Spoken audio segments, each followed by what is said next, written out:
Hello everyone. तो दोस्तों यहाँ पे आप देख सकते हैं conduct of second round of physical counselling. तो आप लोगों के कमेंट्स आ रहे थे जो नेक्स्ट काउंसलिंग है यहाँ पे जो कि बोर्ड की ओर से कराई जाएगी, इसके रिगार्डिंग में यहाँ पे कमेंट्स आ रहे थे कि कब यहाँ पर ये राउंड कराए जाएंगे। ठीक है, तो अब यहाँ पे देखो जेके भोपी की ओर से जो F M P H W M M P H W courses हैं, डिप्लोमा कोर्सेज हैं दोस्तों, जो 10th के बेसिस पर यहाँ पे कराए जाते हैं। तो इसका यहाँ पे बोर्ड जो है ना वो अब यहाँ पे सेकेंड राउंड यहाँ पे कंडक्ट कराने वाला है।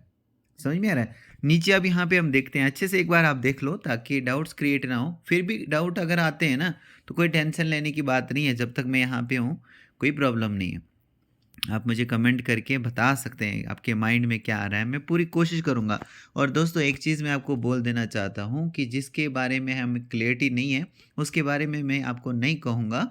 वो इसलिए क्योंकि दोस्तों मैं पूरी क्लियर कट बात कहना चाहता हूँ, किसी को भी किसी उसमें सस्पेंस में ना नहीं रखना चाहता हूँ, गलत कोई इन्फॉर्मेशन नहीं देना चाहता हूँ। तो आप समझने की कोशिश कीजिए, जो भी मेरे साथ जुड़े हैं वो लोग जानते हैं। तो देखो यहाँ पे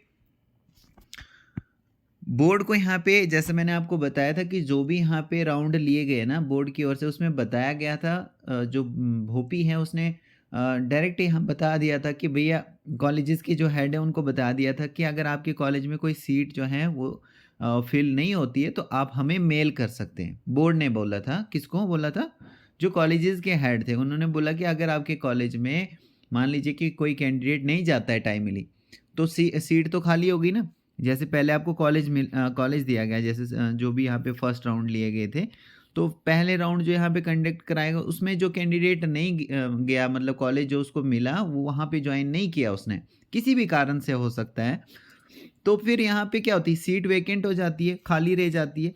तो यहाँ पे जो जेके भोपी जो है उन्होंने बोला था, जो कॉलेजेस के हेड है उनको बोला था कि भाई आपके कॉलेज में अगर सीट खाली रहती है तो आप हमें ईमेल के ज़रिए बता देना कि कितनी क्या सीट्स जो हैं खाली हैं, ताकि नेक्स्ट प्रोसेस जो है वो ये चला पाए। तो अब यहाँ पे देखो वही वो सब यहाँ पे लिखा गया है।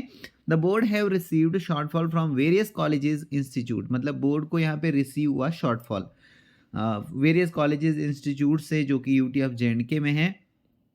तो इन्हीं सब चीज़ों को, मतलब इन्हीं सीट्स को फिल करने के लिए बोर्ड ने क्या किया कि अब यहाँ पे जो है सेकेंड राउंड का यहाँ पे सोचा है। और इसका शेड्यूल यहाँ पे आप देख सकते हो। एक तो यहाँ पे 6/11/2024 वेडनेसडे के दिन सुबह के 8:30 बजे आपको रिपोर्ट करना है मॉर्निंग में, जिनकी भी रैंक 1 से लेकर 1462 तक आती है। ऑल रिजर्व कैटेगरी कैंडिडेट्स जाएंगे और इसमें इंक्लूड होंगे ईडब्ल्यूएस वाले भी और हॉरिजेंटल कैटेगरी वाले भी यहाँ पे जाएंगे। ठीक है, आई होप क्लियर हो रहा होगा। 1 से लेकर 1462 तक जितने भी रिजर्व कैटेगरी के कैंडिडेट्स हैं वो जा सकते हैं, और इसमें इंक्लूड मतलब क्या है, ईडब्ल्यूएस वाले भी जाएंगे और हॉरिजेंटल कैटेगरी वाले भी यहाँ पे जाएंगे, वो भी इंक्लूड है इसमें। फिर उसके बाद दोस्तों 6/11 को ही यहाँ पे आफ्टरनून, देखो 6/11/2024 के दिन सेम डे, मतलब 6/11/2024 के दिन ही यहाँ पे जो है आफ्टरनून 12 बजे जो है 1 से लेकर 500 तक जिनकी भी रैंक आती है, जो ओपन मेरिट में आते हैं वो यहाँ पे जा सकते हैं। 1 से लेकर 500 तक जिनकी भी रैंक है ओपन मेरिट वाले, वो यहाँ पे जाएंगे आफ्टरनून में। सेम डे आफ्टरनून पे आपको ज्वाइन करना है। फिर दोस्तों नेक्स्ट डे यहाँ पे बताया गया है 7/11/2024 थर्सडे के दिन सुबह के 8:30 बजे से लेकर 10 बजे वहाँ पे आपको रिपोर्ट करना है, जिनकी भी रैंक 501 से लेकर 1462 तक आती है। और ये यहाँ पे बुलाया गया है जो ओपन मेरिट कैंडिडेट्स हैं उनको बुलाया गया है। ठीक है, तो सुबह के टाइम पर 6 तारीख को बुलाया गया है रिजर्व कैटेगरी के कैंडिडेट्स को, फिर आफ्टरनून और नेक्स्ट डे बुलाया गया है ओपन मेरिट कैंडिडेट्स को। तो जो भी ज्वाइन करना चाहता है, जिनके भी मुझे कमेंट्स वगैरह आ रहे थे, तो अब यहाँ पर दोस्तों आप ज्वाइन कर सकते हैं। मैं आपसे रिक्वेस्ट करता हूँ थोड़ा सा वीडियो को आप सब्र करके देखा कीजिए, ताकि आपके डाउट्स क्रिएट ना हो। फिर भी होते हैं तो मैं आपके लिए ही यहाँ पे हूँ। आप मुझे कमेंट के ज़रिए पूछ सकते हैं और बता सकते हैं, जो भी आपका सुझाव रहेगा, जो भी आपके डाउट्स रहेंगे आप मुझे बता सकते हैं, जो भी आपका मन कर रहा होगा। तो नीचे देखो यहाँ पे, अब यहाँ पे कुछ फॉर्मेलिटीज़ वगैरह होती हैं। जैसे सुबह अगर आप 8:30 बजे जाओगे वहाँ पे, चाहे जम्मू में जाओ या श्रीनगर में जाओ, मतलब 2 ही जगह पे काउंसलिंग रहेगी, तो आप वहाँ पे रिपोर्ट करोगे। देखो यहाँ पे जो भी एलिजिबल और विलिंग कैंडिडेट्स जो हैं उनको रिपोर्ट करना है भोपी ऑफिस जम्मू या श्रीनगर, वो रिपोर्ट कर सकते हैं।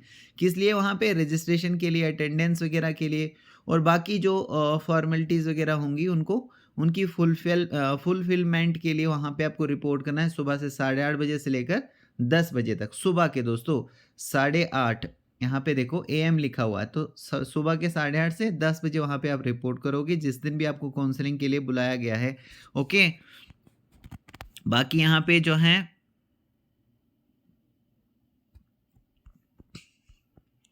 All the candidates who are participating, फिर यहाँ पे नीचे लिखा गया है कि जो भी कैंडिडेट यहाँ पे पार्टिसिपेट करेंगे काउंसलिंग में, उनको यहाँ पे डॉक्यूमेंट्स भी साथ में लेके जाना है। वहाँ पे देखो कौन कौन से डॉक्यूमेंट्स लेके जाना है आपको। एक तो डोमिसाइल सर्टिफिकेट, 10वीं का मार्क्स कार्ड दोस्तों, कैटेगरी अगर आपके पास है।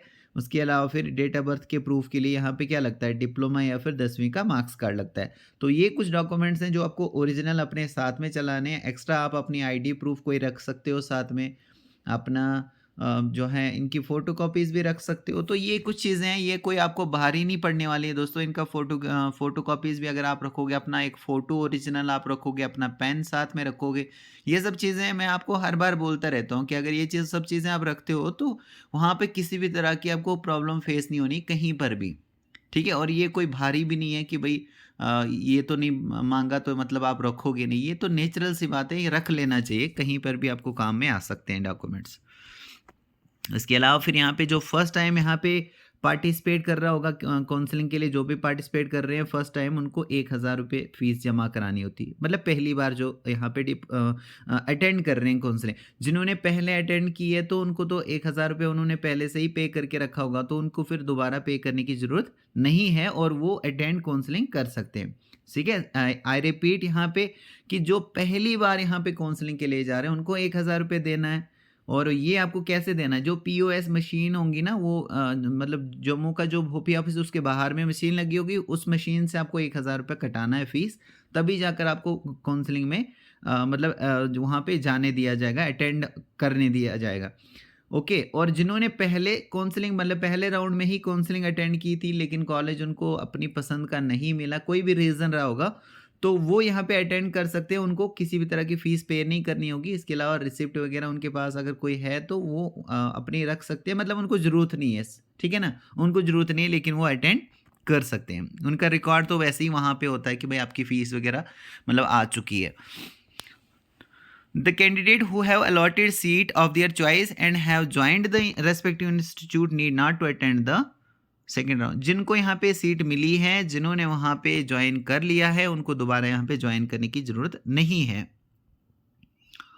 तो ये कुछ यहाँ पे लिखा गया है, तो ये तो मैंने पहले भी आपको बता दिया है। बाकी सीट मैट्रिक्स वगैरह जो है वो फिर से आ जाएगा, उसमें आप सीट वगैरह चेक कर लेना, कितनी क्या जो सीट्स हैं, कहाँ पर कितनी क्या सीट्स हैं। तो सीट मैट्रिक्स अभी अपलोड नहीं होगा, लेकिन बस थोड़े ही टाइम में वो भी अपलोड हो जाएगा, ठीक है ना, एक दिन पहले अपलोड हो जाएगा। और बाकी जो भी टर्म्स और कंडीशन है वो सेम रहेंगी जो भी यहाँ पे बोर्ड की ओर से नोटिफाई की गई हैं। ई इन्फॉर्मेशन ब्रोक्योर के थ्रू, नोटिफिकेशंस के थ्रू, नोटिस के थ्रू, टाइम टू टाइम इसके रिगार्डिंग में जो भी यहाँ पे इशू किया गया है वो सब यहाँ पे सेम रहने वाला है। ओके, तो दोस्तों मैं होप करता हूँ कि सारी चीज़ें आपको क्लियर हो रही होंगी। फिर भी अगर कोई डाउट रहता है तो मुझे कमेंट के ज़रिए आप लिख सकते हैं। दोस्तों आप सबका बहुत बहुत थैंक यू।